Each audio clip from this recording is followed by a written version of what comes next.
할렐루야. 제가 이쪽에 좀 부어 있는데요.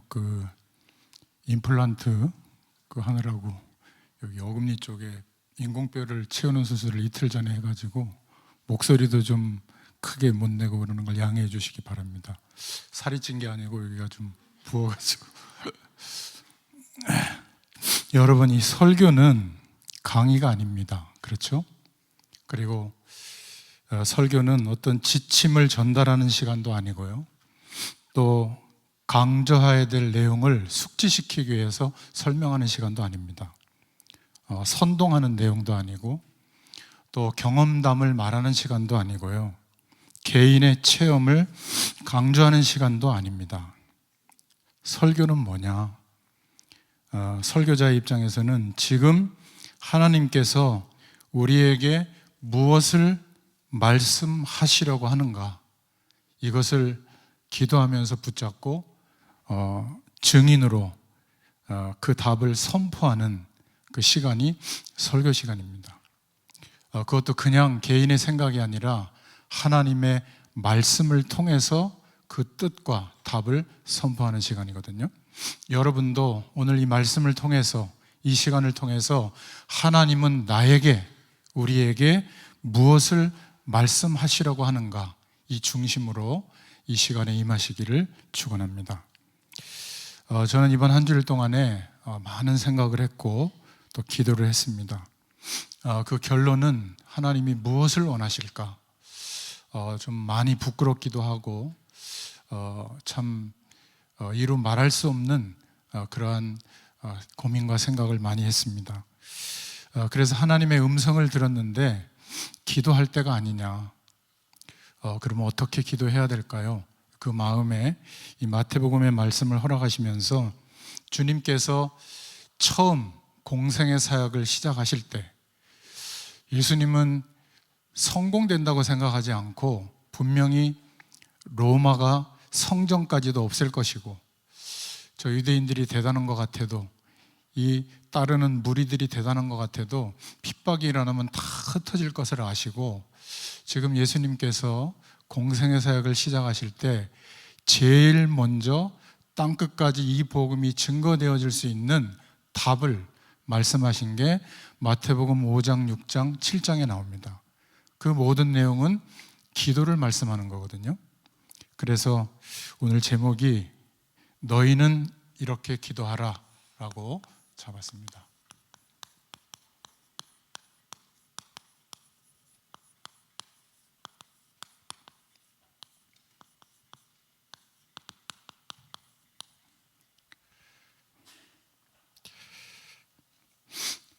저는 모태신앙이고 아버지가 장로님이기 때문에 교회 속에서 자랐습니다.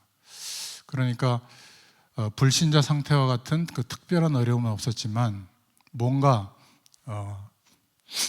결정적인 제 인생을 확실하게 변화시키는 그런 답은 없었거든요. 무난하게 그렇게 신앙생활을 했는데 중고등학교 시절에 성령에 대한 체험을 하고요.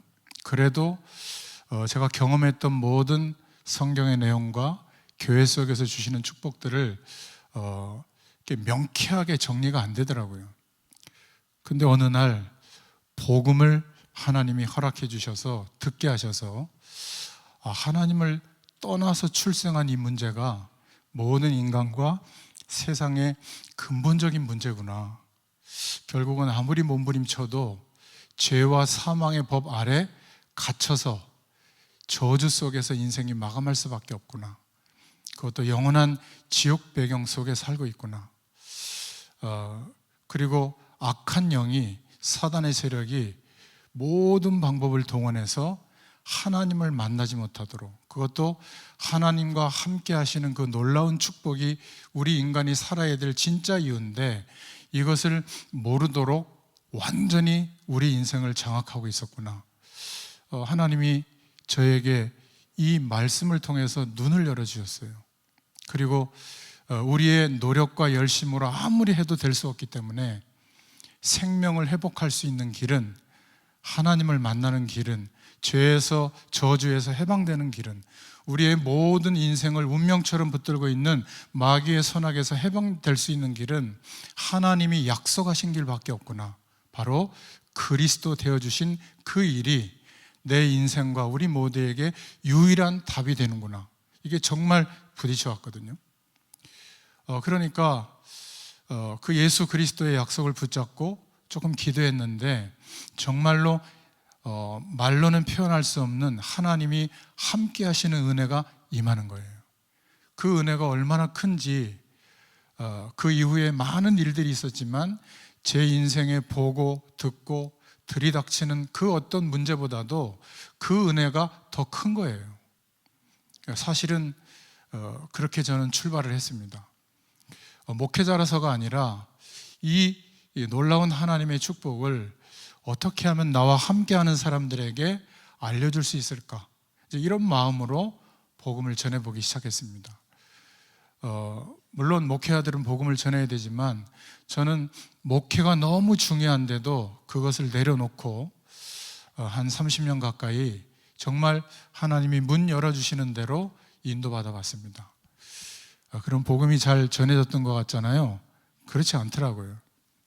한 10명쯤 복음을 전해보면 거의 다 잘 안 받아요. 그런데 한두 명이 복음을 받는 거예요. 그게 너무 기쁘잖아요. 그래서 이 하나님의 말씀을 좀 전달해 주려고 하는데 한 번 만나는 사람이 대부분이고 거의 몇 주 못 만나게 되더라고요. 그래서 이 한두 명 영접한 사람이 한 10명쯤 나올 때, 물론 차이가 좀 있지만은 한두 명 말씀을 더 듣기를 원해서 지속적으로 한 10주 정도 말씀을 듣는 개인 양육을 받을 수 있는 이런 사람들이 찾아지더라고요. 그런데 개인 양육을 하고 다 전도자로 바뀌는 게 아니라 거의 이렇게 양육을 하다가 중단되는데 이 중에 누가 있냐면 저처럼 복음을 깨닫게 하나님이 은혜를 주는 사람이 있는 거예요. 제가 말씀을 잘 전하고 못 전하고가 상관없이. 그리고 그 말씀을 좀 한 장도 복사해 주면 안 되겠냐고 친구나 가족이나 누구한테 전달해 주고 싶다. 이런 하나님이 그 시간이 되니까 전도의 영을 불어넣어 주는 사람이 있는 거예요. 이 한두 명 중에.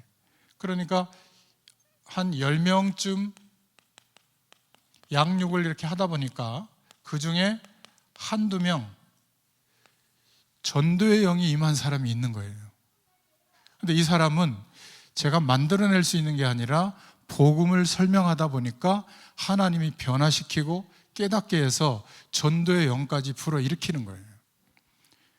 그래서 이 한두 명, 이 사람을 찾아서 여기에다가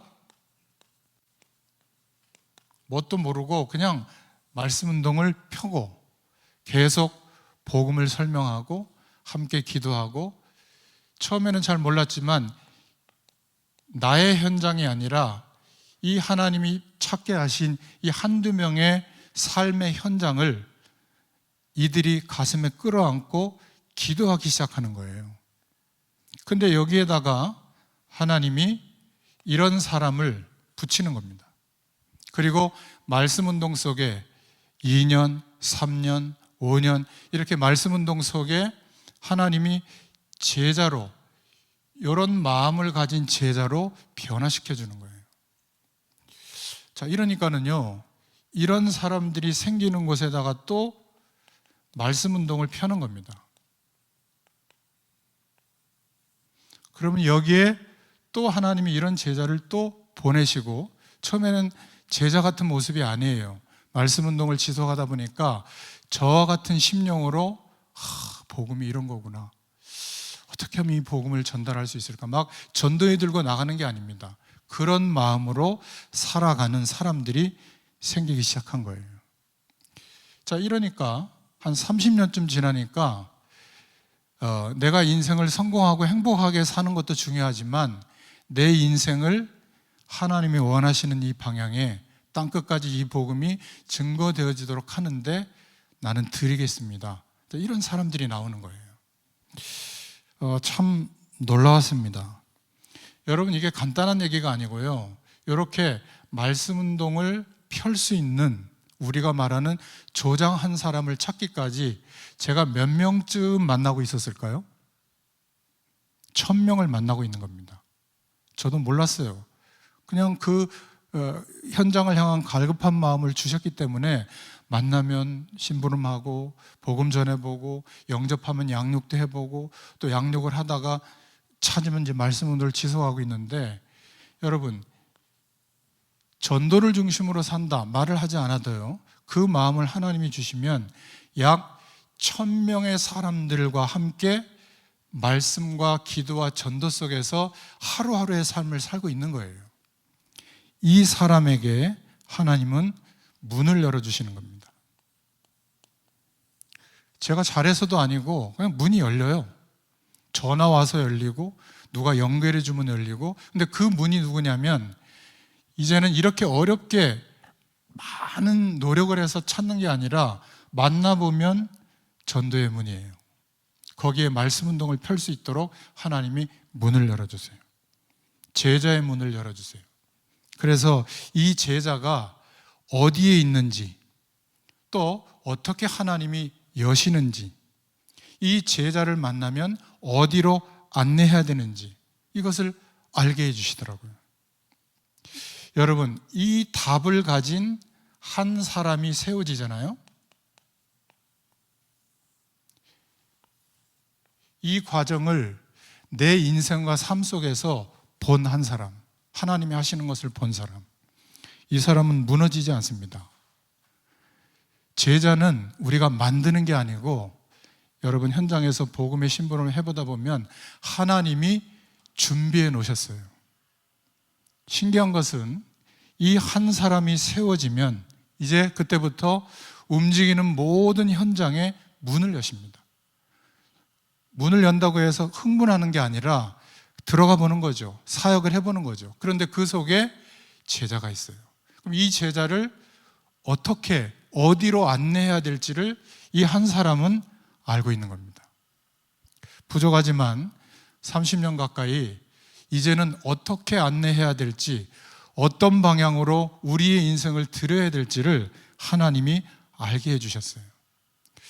어떤 집사님 한 분이 7년 정도를 현장에서 이렇게 삶을 살고 있는 것을 같이 봤거든요.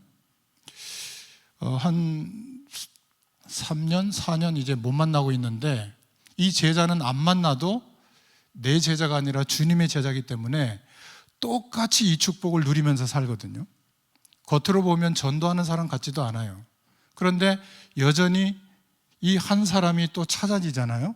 말씀 운동이 서너 군데 벌어지면서 그 교회 목사님이 아무래도 당신은 내가 데리고 쓸 어떤 일꾼이라기보다 좀 계속 기도하면서 현장에서 인도받아 봐라. 그래서 지교회가 형성이 되고 이제 예배 드리기 시작하고 또 신학교도 가게 되고 이제 목회를 할 수 있는 그 준비가 되어진 거예요. 개척은 저렇게 하면 되겠구나. 그러니까 그 멤버십이 전부 다 이 속에서 찾아진 사람이에요. 지난 주간에 그 만남을 가지면서 너무 기뻤고요. 또 한 분은 한 10여 년 정도 이렇게 말씀 운동 속에서 만난 분인데 여교육자입니다. 근데 그분은 교정사역을 하거든요. 아무나 하기 쉽지 않잖아요. 근데 어떤 일이 벌어지겠냐면 2군데, 3군데에서 정말 많은 그 어려운 범죄를 저지른 분인데 이 복음이 부딪혀오게 한 거예요. 하나님이 들어가서 면회하면서 이렇게 복음을 전했는데, 각 감옥 그 감방마다 이 사람이 이제 워낙 뭐라고 그럴까, 밖에서 좀 잘 나가던 그런 분이라 이렇게 들어오면 일단 영접 메시지 해서 영접하고 구원의 길 그 녹취하고 이거를 신앙 간증문까지 해가지고 그 다음 면회 가면 한 10대 명을 받아가지고 그거를 이렇게 읽어보시라고. 그러니까 조용히 거의 다 그 감옥 안에 그 교정 안에 이렇게 제자들이 찾아져서 세워지는 거예요. 이분도 이제 최근에 이제 목회를 시작하려고 하는데 이제 그런 분들을 위한 목회를 위해서 또 기도하고 있거든요. 참 놀랍지 않습니까? 뭐 대단하게 보이지 않는데 하나님께서 하신 일을 본 이 한 사람으로 세워지니까 너무 뭐라 그럴까, 놀라운 일들이 벌어져요. 삶은 말할 것도 없고요. 또 어떤 한 분은 저에게 권사님이 연결해 줘서 동생분인데 한 6년, 7년 말씀 동석에서 하나님이 이런 은혜를 보여주셨는데요. 말기 암 환자들이 주로 요양하러 마지막 오셔서 돌아가시는 그런 병원을 크게 하고 있는데 한 달에 한 번 정도 병상에 가서 이렇게 목사님이 오셔서 좀 기도해 주셔도 될까요? 그래서 오케이 하는 사람만 모아놨다가 제가 이렇게 가서 이렇게 복음을 전하고 예수 영접하는데요. 그날 돌아가시는 분도 있고 거의 한 달을 못 넘기시는 분들이 많아요. 근데 지난주에는 한 3분을 준비해 놨다고 해서 갔더니 가족들 이렇게 있더라고요. 그래서 한 10몇 명 예수 영접을 했어요. 근데 이 의사분이, 원장님이 뭐라고 기도하고 있었냐면 여기에서 예배, 말씀 운동이 좀 일어났으면 좋겠다. 그러니까 이분은 본인은 아직 조장이라고 생각하지 않는데 다른 곳에 다락방에 연결되어져서 말씀 운동 속에 있는 분이거든요. 근데 그 영접한 분들 중에 권사님 한 분이 계신데 정기적으로 목사님이 와서 예배 드려주시면 안 되겠냐고 2년 동안 기도하고 기다렸거든요. 안 될 게 뭐 있겠습니까? 그래가지고 갔더니 뭐 이렇게 의자도 세팅을 해놓고 아주 연락을 다 하고 이미 그 마음을 준 사람이 있어요. 말기 암 환자 그 병동인데도. 그러니까 벌써 2번 예배를 드렸는데 거기서 줌을 띄워가지고 녹화를 하고 가족들 중에, 그 환우의 가족들 중에 이 복음의 말씀을 듣기를 원하는 사람은 또 들어올 수 있도록, 그리고 끝나고 나서 그 말씀을 녹화한 걸 올려놓으면 또 가족들에게 전달하고, 이런 일이 벌어지고 있거든요. 제가 지금 말씀드리는 일이 뭐냐면, 내용이 뭐냐면 하나님이 주권 속에서 하시는 일입니다. 우리는 눈앞에 보이는 그 하나하나의 일이 막 일희일비하는데 우리의 과거와 현재와 미래를 두고 우리의 인생도 세상도 또 시대적인 어떤 문제들도 전쟁도 사건도 하나님의 주권 속에서 일어나는 일이거든요.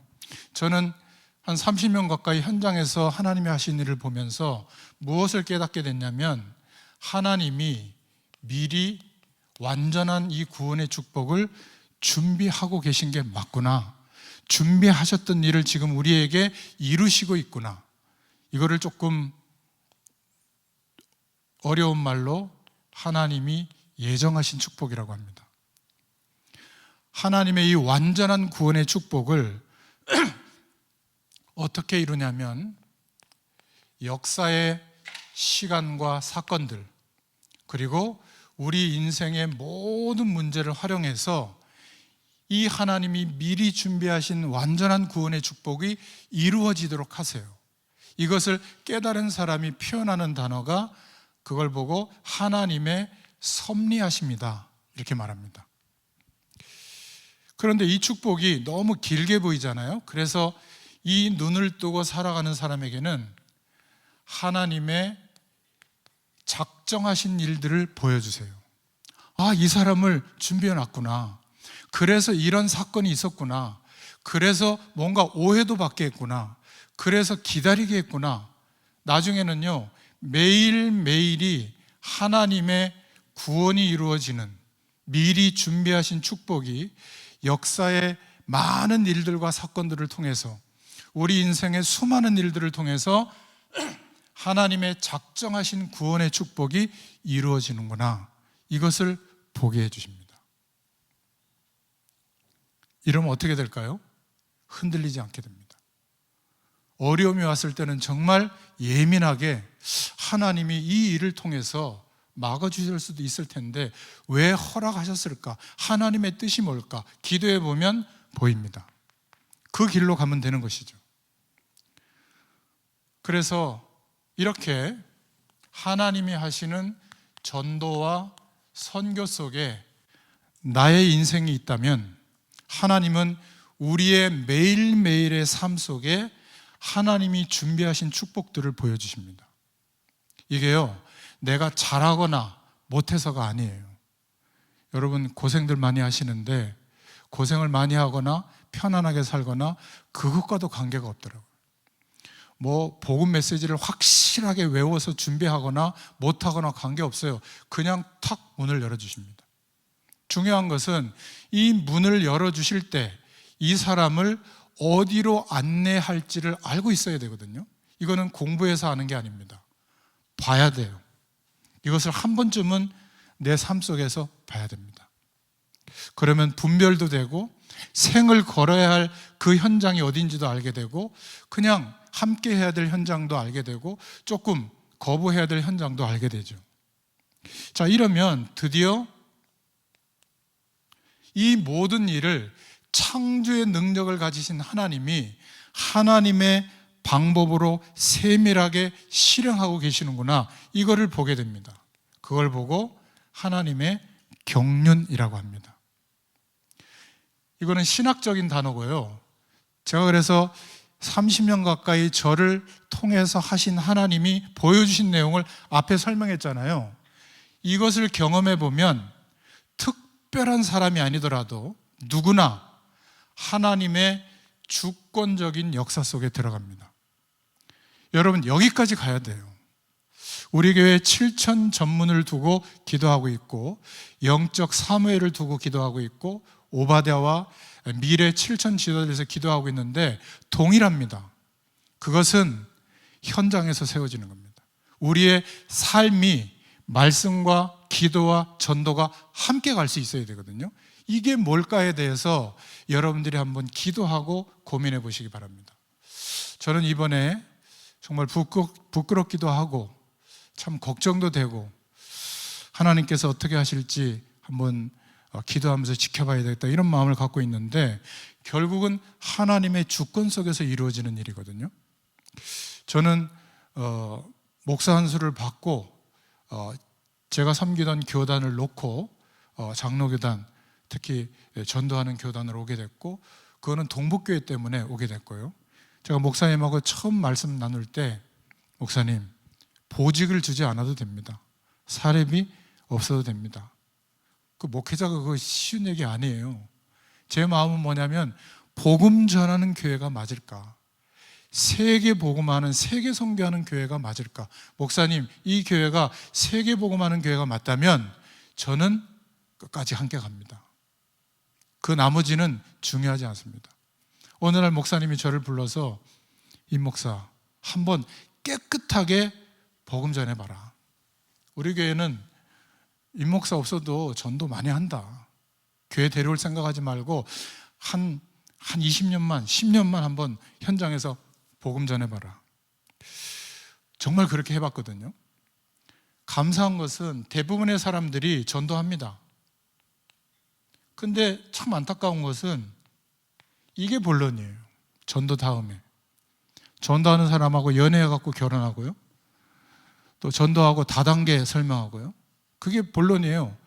전도해놓고 복음 전해놓고 어떤 조직을 만들어서 나를 후원하는 일원으로 만들어 놓거나 교회 구성원으로 끌어들이기 위해서 하거나, 전도까지만 한번 해봐라. 이게 하나님이 목사님을 통해서, 저희 교회를 통해서 7천 전문 지도자로 세우는 가장 중요한 열쇠였어요. 정말 복음 전하는 것까지만 해본 겁니다. 근데 하나님이 보여주셨어요. 꼭 이런 원리로 되는 건 아니지만 그렇게 되더라고요. 처음에는 내가 너무나 잘못하고 있는 게 아닐까? 헛수고가 아닌가? 왜 이렇게 제자가 있다고 그러는데 안 보이지? 그렇지 않습니다.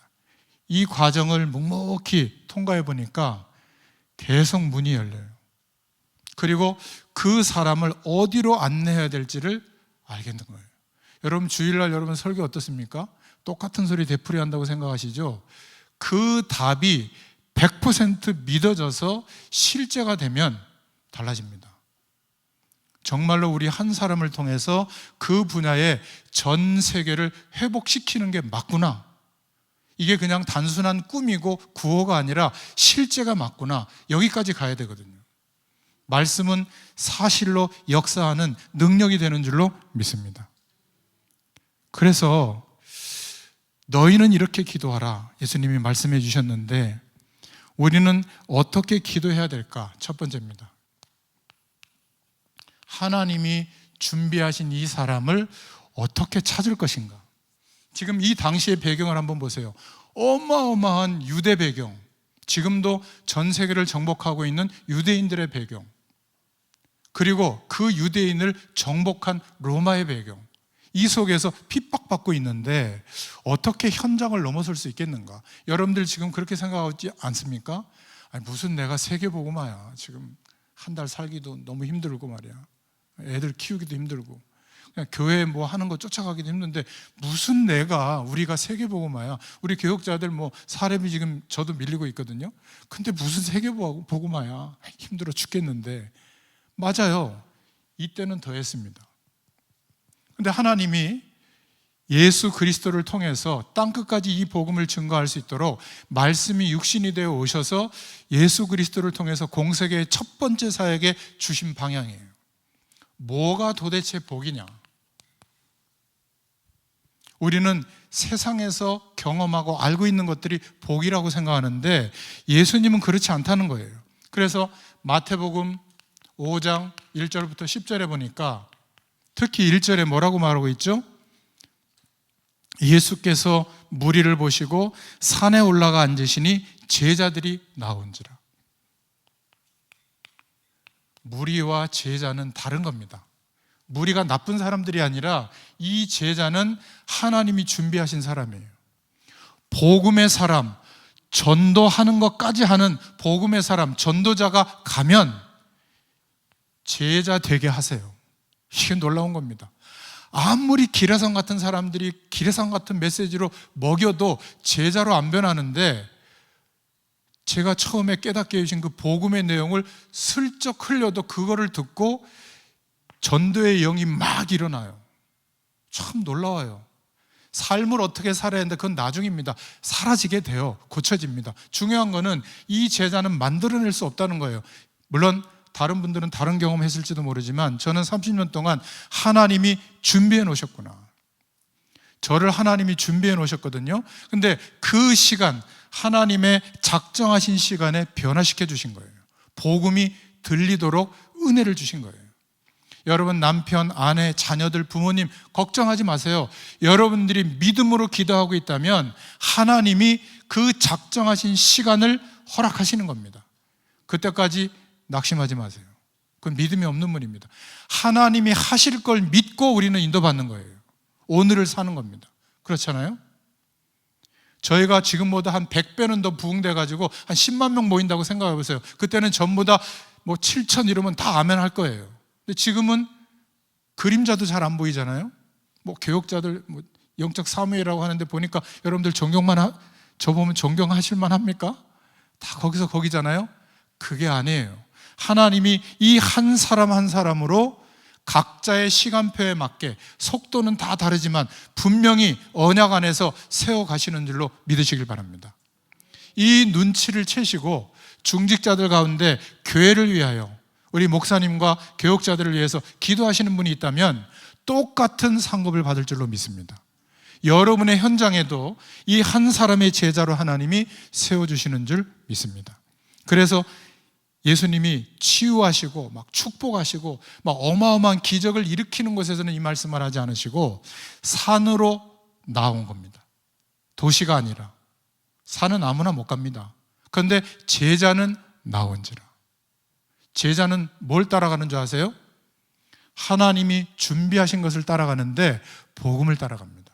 참 놀라워요. 복음 플러스 그 다음 강조하는 것은 안 따라가더라고요. 그런데 복음을 설명하는 거기에 끌려오고 변화되게 하는 거예요. 그래서 쉬워요. 목회자처럼 설교 안 해도 됩니다. 이렇게 하셔야 돼요. 복음은 굉장히 문제가 왔는데 뭐라고 말해주죠? 정말 괜찮아. 당신과 내가 노력해도 안 돼. 진짜 하나님이 역사할 시간이 왔어. 기도하자. 이게 복음 메시지예요. 아십니까? 자녀에게 완전히 이상한 상황이 되고 이상한 사고를 쳤는데 뭐라고 말하죠? 겉봐라, 예배 안 드리더니 WRC 안 가더니. 그게 아니라 정말 힘든 순간이 왔구나. 엄마도 가슴 아프다. 근데 엄마도 도와줄 수가 없다. 근데 엄마는 기도한다. 하나님이 너에게 역사할 시간이 난 왔다고 본다. 이제 네가 한번 기도해봐라. 하나님 앞에 부딪혀봐라. 반드시 하나님이 역사할 거다. 이걸 말해주는 게 복음 메시지예요. 아십니까? 왜 모임에도 안 나오고 집회도 안 나오고 그따로 해서 말이야 우선순위 뭐하고 해보세요. 나오나? 점점 없어지죠. 안 나와도 됩니다. 한 사람만 당신과 내가 지속해도 하나님은 역사할 거예요. 왜? 성령이 역사하시는 거니까. 맞아요? 이건 절대 이론이 아닙니다. 그래서 무리와 제자는 달라요. 말씀 운동을 어디에다가 한다고요? 하나님이 그 마음과 눈을 열어준 제자를 중심으로 거기에다가 말씀 운동을 펴는 겁니다. 숫자는 중요하지 않아요. 거기에 하나님이 문을 여시고 변화시키는 일들이 벌어지게 되는 겁니다. 그래서 예수님이 입을 열어 가르치셨는데 그 가르침은 다른 가르침이에요. 뭐죠? 신지식이에요. 그 당시에 유대인들은 알 수 없는 하나님의 능력이 나타나는 말씀이에요. 어떤 게 그 능력이 나타나는 말씀이냐? 첫 번째, 심령이 가난한 자가 복이 있다. 여러분, 심령이 가난한 게 어떤 것이죠? 좀 어려워야 되지 않습니까? 그런 의미가 아니에요. 제가 처음에 깨닫게 해주신 것처럼 내 문제가 돈 문제, 사람 문제, 환경 문제가 아니라 하나님을 떠나서 출생한 원죄 아래, 사망의 법 아래에 있는 것이 나의 진짜 문제였구나. 그게 심령이 가난한 자예요. 깨달은 사람. 어떤 복이 있다고요? 천국이 저희 것이다. 하늘 보좌의 축복을 누리게 됩니다. 이 사람은 복음을 붙잡거든요. 복음 플러스 그 다음 것은 주셔도 좋고 안 주셔도 좋고 그게 아니라 복음을 붙잡게 돼 있어요. 심령이 가난한 자가 복이 있다. 우리는 누구를 찾아야죠? 성공한 사람, 돈 많은 사람, 활동력이 높은 사람을 찾는 게 아니라 우리가 복음을 이야기했을 때 심령이 가난한 상태로 있는 사람. 그래서 복음이 필요한 가장 근본적인 복음 메시지를 알아듣도록 하는 사람, 이 사람이 복이 있는 거예요. 이 사람을 찾아야 될 줄로 믿습니다. 그리고 애통하는 자가 복이 있다. 가난과 질병과 실패와 영적 문제 때문에 그리스도를 만나게 됐잖아요. 그렇다면 너희 가족, 너의 후대, 네가 알고 있는 불신 현장의 사람들을 두고 애통하고 있느냐? 그 애통하는 자가 복이 있다. 5장 4절에 저희가 하나님의 위로를 받게 될 것이다. 또 온유한 자가 복이 있다. 저희가 땅을 기업으로 받을 것이다. 누가 온유한 자입니까? 하나님의 말씀대로 하는 사람, 말씀에 길들여져 있는 사람. 한마디로 말하면 말씀에 세뇌당한 게 아니라 하나님의 말씀을 언약으로 믿는 사람이에요. 우리는 거꾸로 말씀대로 살 수 있다고 생각하는데 그건 교만이에요. 말씀대로 살 수 없습니다.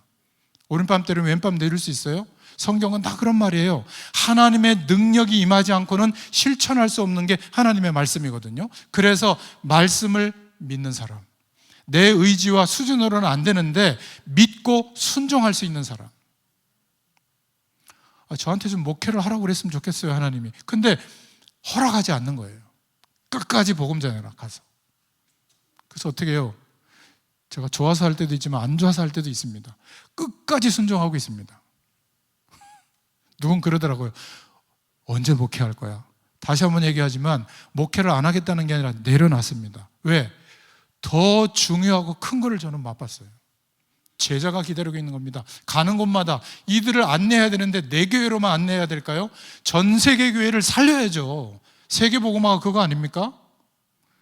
복음 모르는 희미한 교회도 살려야죠. 그 속에 가서 전도자로 살 수 있는 것을 안내하고 도와줘야죠. 7천 전도제자는 이 눈이 띄어져야 되는 겁니다. 애통하는 자가 복이 있다. 온유한 자가 복이 있다. 이들에게 하나님은 땅을 기업으로 받게 할 것이다. 세계복음화의 문을 여신다는 거예요. 또 의에 줄이고 목마른 자가 복이 있다. 한마디로 말하면 뭡니까? 갈급한 자예요.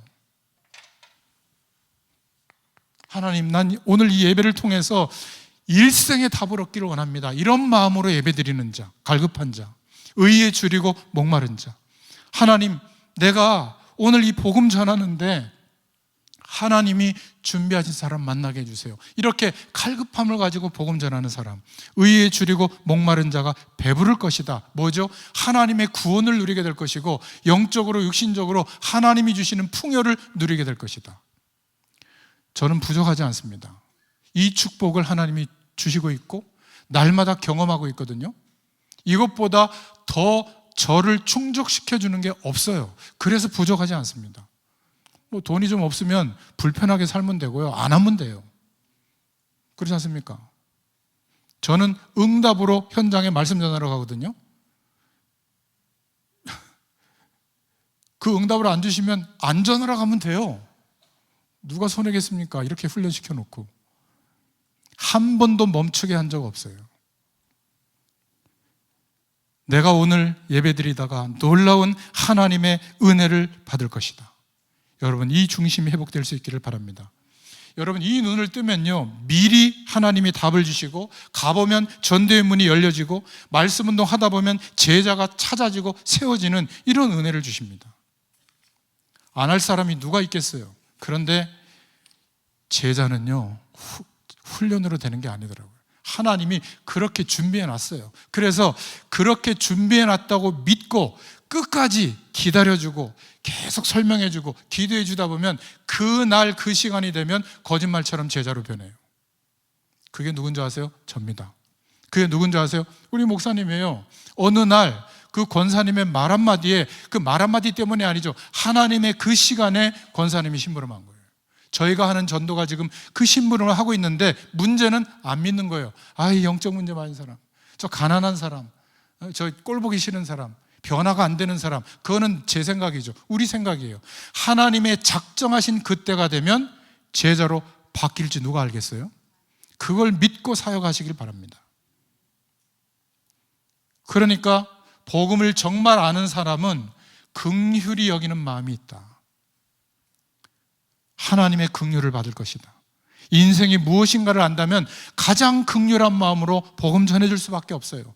제가 목회자가 아니고 사업하는 사람이라면 사업의 내용을 가지고 복음 전하겠습니다. 복음 메시지가 아니더라도. 돈 괜찮아, 안 갚아도 돼. 나 힘들어, 그러나 안 갚아도 돼. 하나님이 나를 축복해. 그 돈 때문이 아니야. 왜 이런 메시지를 못합니까? 그죠? 꼭 막 사기 처자라서 내가 안 좋은 방법을 써서라도 돈 많이 벌어야 됩니까? 그거는 복음 메시지가 아니에요. 그런데 그 사람이 구원의 길을 해보세요. 전달이 되나? 다른 겁니다. 삶에 대한 방향이 정확하게 나올 수밖에 없죠. 이 사람이 복이다. 또 마음이 청결한 자가 복이다. 아무나 하나님을 만나는 게 아니라 마음이 청결한 자가 하나님을 보게 될 것이다. 여러분, 이게 복이에요. 예수님이 시대적 배경을 넘어설 수 있는 능력이 임하는 말씀을 제자들에게 비밀스럽게 선포한 내용입니다. 우리는 지금 성경으로 보고 있잖아요. 화평케 하는 자가 복이 있다. 여러분, 정말 복음을 가진 사람은 화평케 합니다. 그리고 평안이 있습니다. 정말 심각한 죽음의 위기가 와도 평안이 있어요. 너 이래도냐? 이래도입니다. 저는 하나님이 살아계시고 하나님이 하실 걸 믿지만 그래도 나를 부르신다면 순종하겠습니다. 뭐 영원한 천국 배경이 있다면서요. 저는 믿을 겁니다. 여러분, 죽음을 통과하지 못하면요, 못합니다. 우리가 생각한 대로 수학 공식처럼 계산하면 이익이 되는 결과 없어요. 어떤 한 사람은 10년 이상 기다려줘야 돼요. 가능합니까? 우리 교회 교육자들을, 우리 목사님과 교회가 10년이 뭐예요? 저는 30년 가까이 기다려주고 계시잖아요. 그러니까 하나님의 때가 되니까 변화되어지는 것처럼 저는 믿음을 배웠거든요. 우리가 현장에서 누군가를 도울 때 판단하지 마세요. 판단은 하나님이 하시는 겁니다. 반드시 나를 만나게 하셨다면 하나님은 변화시키리라. 아멘이죠. 모범생 더 좋은 게 하나님이 준비한 제자입니다. 그리고 의를 위하여 핍박을 받는 자, 이거는 당연히 할 수 있어요. 이때부터는 복이 있다. 천국이 그들의 것이다. 그러면서 예수님이 두 번째, 그런데 기도를 알려주기 전에 먼저 할 것이 있다. 마태복음 5장 16절입니다. 뭘 먼저 하라고 하느냐면 너희의 착한 행실을 보고 하늘에 계신 너희 아버지께 영광을 돌리게 하라. 꼭 기억하세요. 복음 안에서 끝났다, 이래도 되고 저래도 된다, 아닙니다. 말씀대로 순종하셔야 돼요. 착한 행실을 하나님 앞에 알게 해라. 우리가 착하게 살 수는 없지만 성령의 도우심을 구하면 인격을 넘어서서 착한 행실을 살아갈 수가 있어요. 너무나 육신적으로 편하고 안락하고 쾌락을 추구하는 거 성경적이지 않습니다. 그럴 수 있어요, 누구나. 그러나 그것을 정당화해서는 안 돼요. 말씀이 말하고 있잖아요. 기도의 축복을 알려주기 전에 먼저 할 게 있다. 그리고 5장 24절에 뭐라고 말하고 있냐면 예수님께서 사람들과 화목하고 용서하고 예배해라. 앞자리에 앉아서 말씀을 많이 적는 것도 중요합니다. 그러나 용서해라. 지금 이 시간에 적개심을 갖고 있거나 원망하고 있거나 분이 일어나거나 절대 용서할 수 없는 그 사람들, 형제와 먼저 용서하고 와서 예배해라. 예수님이 직접 하신 말씀이에요. 누구의 설교 내용도 아닙니다. 말씀 그대로. 오늘 성경을 한번 보세요. 그리고 간음한 여인 앞에서 마태복음 5장 27절에서 48절에 보니까 간음한 여인에 대해서 하신 말씀 아시잖아요. 무슨 내용이죠? 우리 자신이 누가 아니라 바로 죽을 수밖에 없는 죄인이었다는 거, 지금도 하나님의 긍휼로 인정해 주시지 않으면 죄를 범하고 있잖아요. 죄는 큰 죄가 있고 작은 죄가 있는 게 아닙니다. 요만한 작은 죄도 지옥 가는 죄예요. 그런데 죄에 대해서 대속의 은혜로, 그리스도의 의로 죄에 대해서 죽은 존재로 인정하셨기 때문에 우리가 해방된 거예요. 그러면 짓는 죄를 어떻게 해야죠? 빨리 회개해야 되는 거, 하나님 앞에 털어야 돼요. 하나님 죄송합니다. 이 똑같은 죄가 반복이 되지 않도록 내 힘으로 죄의 권세를 이길 수가 없으니 성령의 도우심으로 역사하여 주옵소서. 여러분, 나 이 죄 못 이겨, 그런 거 없습니다. 성령의 도우심이 없어서 그래요. 어떤 죄의 권세도 이길 수 있어요. 주님께서 도와주시면. 굉장히 중요한 겁니다. 우리 자신이 죄인인 것을 알라는 거예요. 먼저 알아야 된다. 그리고 5장 48절에 뭐라고 말씀하고 있죠? 하늘에 계신 너희 아버지의 온전하신 같이 너희도 온전하라. 이래도 되고 저래도 되고, 아니에요. 온전하라고 말씀하셨어요. 그것도 예수님이 직접. 우리가 작은 죄를 허용하는 습관이 쌓이면 복음을 육신의 편안과 안락함으로 변절시키는 겁니다. 여러분, 그렇지 않아요? 지금 내 형제 자매가 어려움을 당하고 있는데 나는 하나님이 복을 주셔서 감사합니다, 이거 뭔가 성경적이지 않은 거예요. 불편해야 돼요. 그렇지 않습니까? 지금 주의 종들이, 우리 성도들이 밥을 못 먹고 있다. 불편해야 돼요. 구제하라는 게 아닙니다. 마음이 괜찮은 게 이게 문제예요. 온전하라. 아니, 성전이 지금 빚을 이게 감당 못하고 있는데 저는 정말 기도하고 있거든요. 하나님 허락해 주십시오. 헌신할 수 있는 거. 아니, 우리 집은 편안하잖아요. 이게 말이 됩니까? 온전케 한다는 게 그거거든요. 우리 아이들을 교육할 수 있는 시설이 이렇게 열악한데 우리는 애들 막 좋은 학원 보내고 좋은 대학 유학 보내고, 이게 마음이 편합니까? 전 불편해요. 우리는 자꾸 하나님의 말씀이 내게 좋은 것만 붙잡으려고 하는데요, 똑같이 붙잡아야 돼요. 하나님의 음성이 여러분에게 들리기를 축원합니다.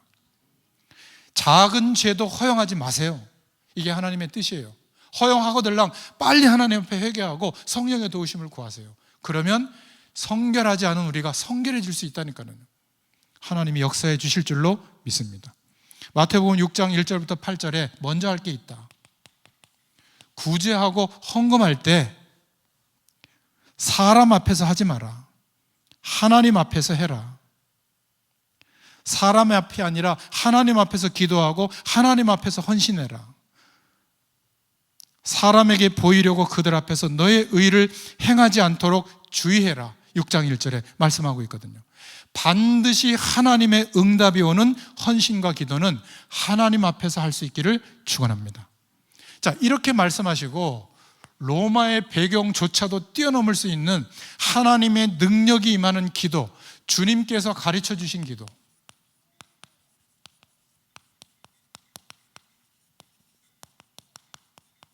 기도문을 암송하고 있죠. 우리가 예배할 때마다 하니까. 근데 그거보다 더 중요한 거는 내용이에요. 의미를 알고 기도해야 될 거 아니겠습니까? 그러므로 너희는 이렇게 기도하라. 하늘에 계신 우리 아버지여, 이름이 거룩히 여김을 받으시오며. 우리가 기도하는 하나님, 그 이름은 다르다는 거예요. 어디 형상 속에 들어가고 있거나 복을 한 2배, 3배 정도 주는 그 정도의 신이 아니다. 종교의 이름에서 말하는 그런 신이 아니다. 여호와라고 하잖아요. 여호와라고 하는 이름은 계시다, 존재한다, 창조주다, 이런 뜻이에요. 이름 자체가 존재하는 분이에요. 그래서 하나님의 존재를 물어볼 필요가 없는 겁니다. 우리가 믿는 하나님은 하늘에 계신 우리 아버지다. 스스로 계시는 분이다. 그 이름이 거룩히 여김을 받으시오며. 거룩히 여긴다는 건 뭐죠? 다르다는 겁니다. 우리가 거룩해지기 위해서 착한 행실을 해라, 그 말이 아니라 다르다는 거예요. 구별됐다는 겁니다. 하나님이 우리를 구별해 놓으셨기 때문에 거기에 합당한 삶을 살으라고 하는 거지, 우리가 삶의 노력으로 거룩해질 수 있는 게 아니에요.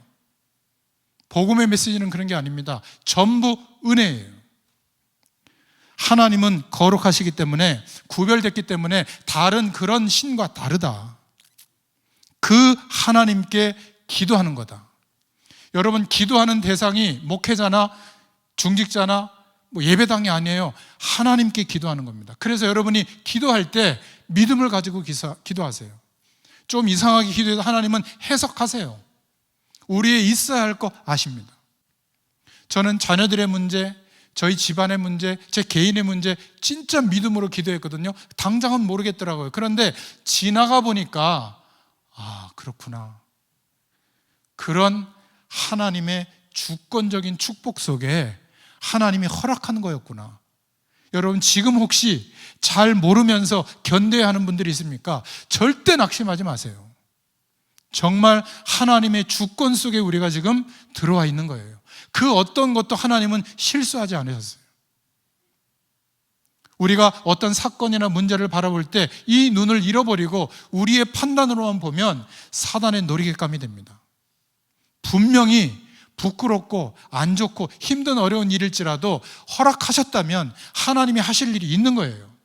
여기에 집중하시길 바랍니다. 너희는 이렇게 기도하라.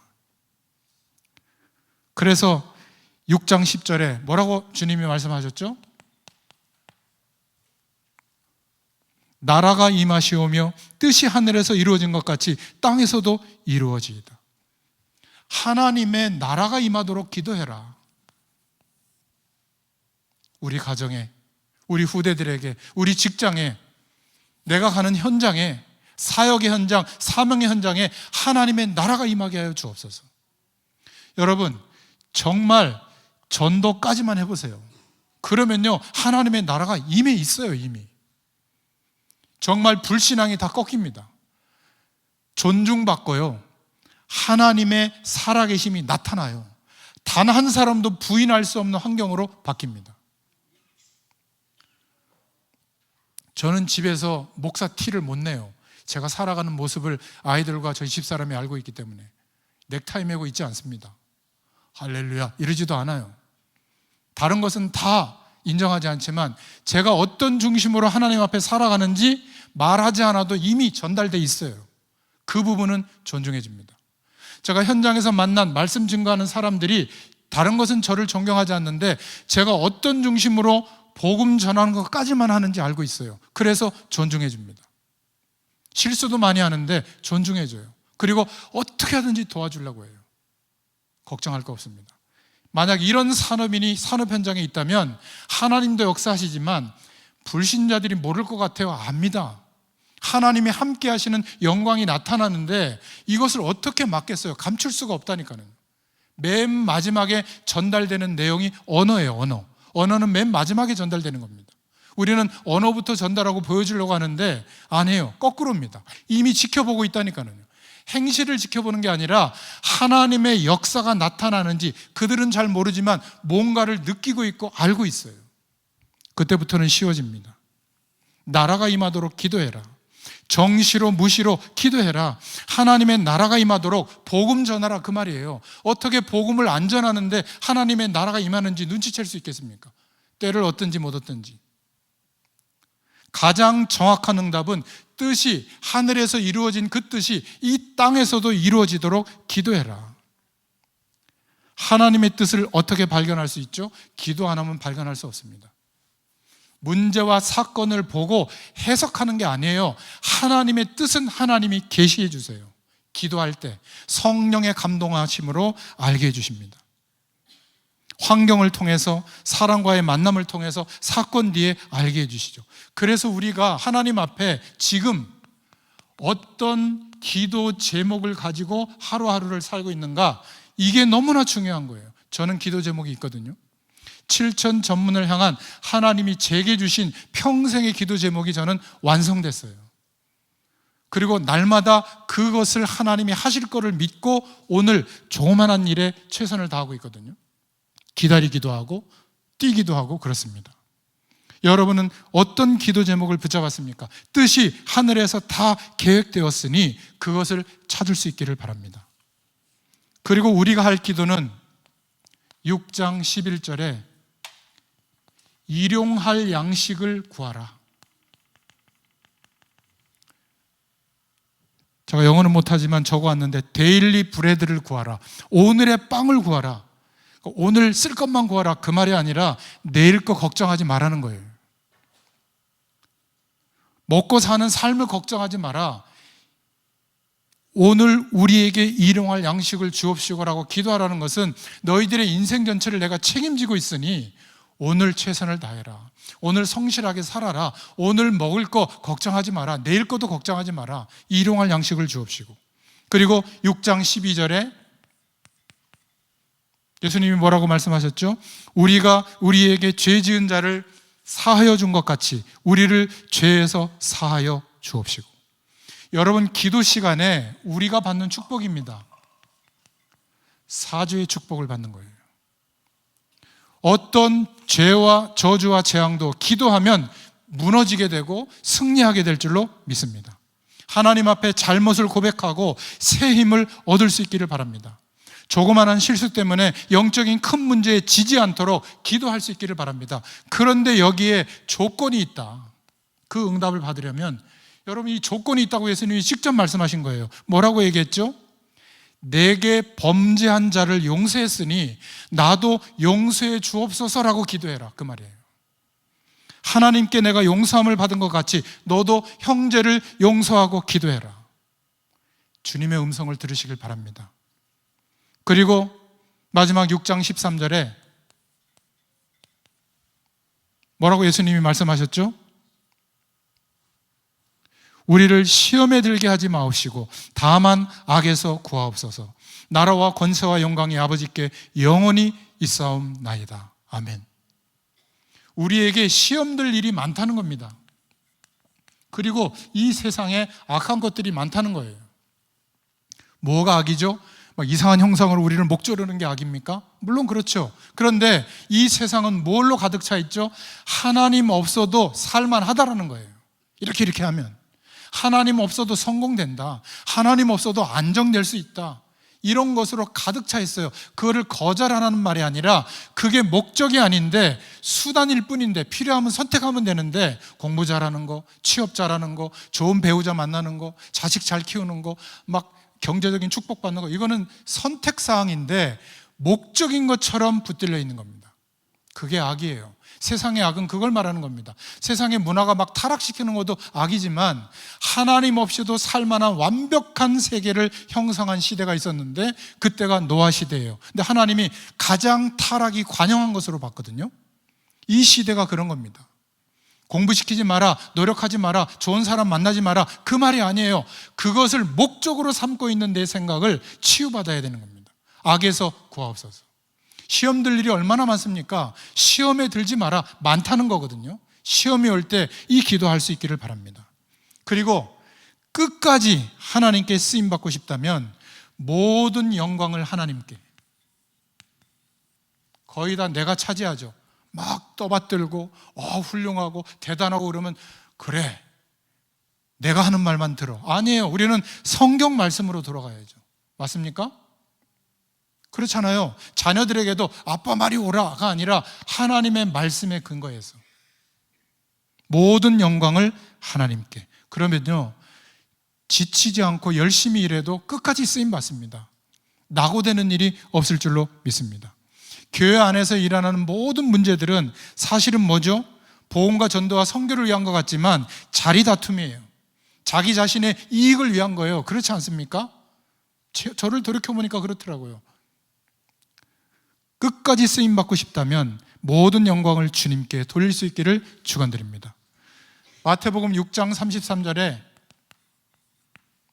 하나님의 모든 응답을 받을 수 있는 길, 먼저 그의 나라와 그의 의를 구하라. 무엇을 먹을까 입을까 구하지 않아도 된다, 염려하지 말라고 한 거예요. 우리는 기도 제목을 한번 적어보세요. 이런 거 너무 많지 않습니까? 여기에 만났던 이 사람들이 있습니까? 이 사람들을 품고 10년 이상 기도해 본 사람이 있어요? 하나님이 하시는 일을 보고 계실 거예요. 이거 기도하라는 거예요. 현장마다 있어요. 하나님이 숨겨두셨어요.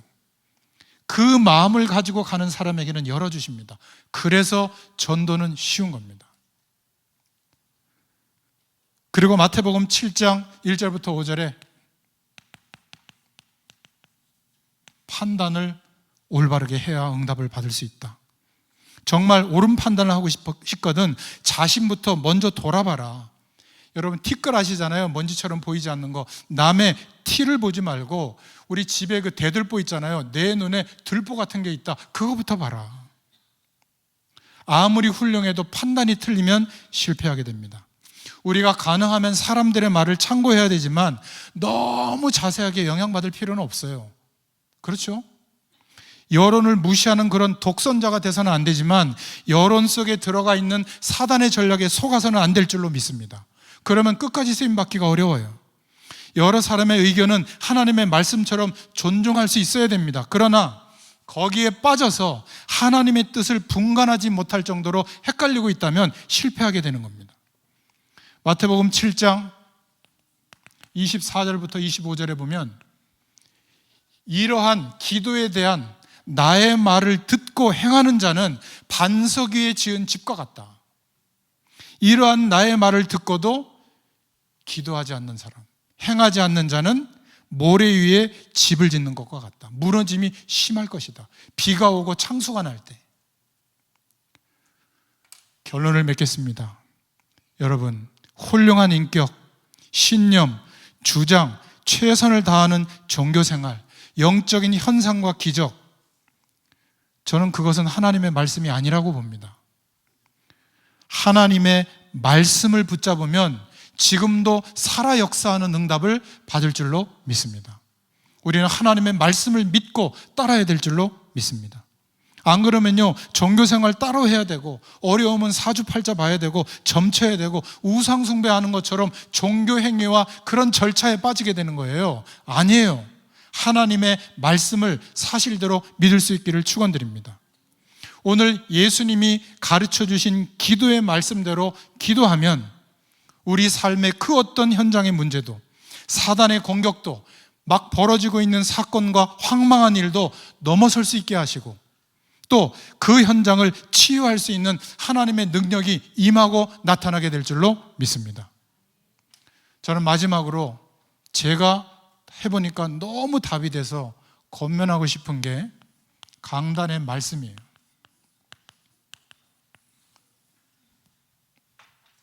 여러분들 다 강단의 말씀 붙잡지만 문자나 음성을 붙잡으면 그거는 목사님의 신앙이에요. 하나님이 목사님을 통해서 우리에게 무엇을 말씀하고 있거든요. 그러면 그것이 문자적으로나 음성으로 들리는 게 아니라 구원받은 우리에게 하나님의 영, 성령께서 깨닫게 해주시는 거예요. 속도도 다르고 사명도 다르고 시간도 다른데 똑같은 단어를 붙잡는다. 그건 하나님 뜻이 아닙니다. 그거는 훈시를 붙잡은 거죠. 하나님의 말씀은 각자에게 다 다르게 내게 주시는 오늘 살아있는 말씀으로 깨닫게 해주시는 겁니다. 그걸 보고 영적인 일이 일어나는데 성령의 감동하심으로 깨닫게 해주시는 거예요. 그래서 말씀을 묵상하고 그 묵상해서 깨닫게 해주시는 그 음성을 붙잡고 기도할 수 있기를 바랍니다. 기도의 내용은 오늘 말씀드렸죠. 그러면 살아 역사하는 하나님이 인도하시는 그 축복의 삶으로 우리를 인도해 나가실 줄로 믿습니다. 그래서 오늘 말씀의 제목 다시 한번 부탁드립니다. 너희는 이렇게 기도하라. 오늘 말씀을 붙잡고요, 우리가 이런저런 일, 마음 아픈 일, 또 기쁜 일, 황망한 일 다 있습니다. 그러나 하나님이 살아계시고 우리를 인도하시는 게 맞다면 지금도 우리는 하나님의 주권적인 역사 속에서 이런 것들을 보고 있는 거예요. 하나님의 뜻을 발견할 수 있으려면 너희는 이렇게 기도하라. 주님의 음성을 듣고 깊은 기도 속으로 들어가는 저와 여러분 되시기를 축원드립니다. 반드시 하나님이 하시는 일을 보게 될 줄로 믿습니다.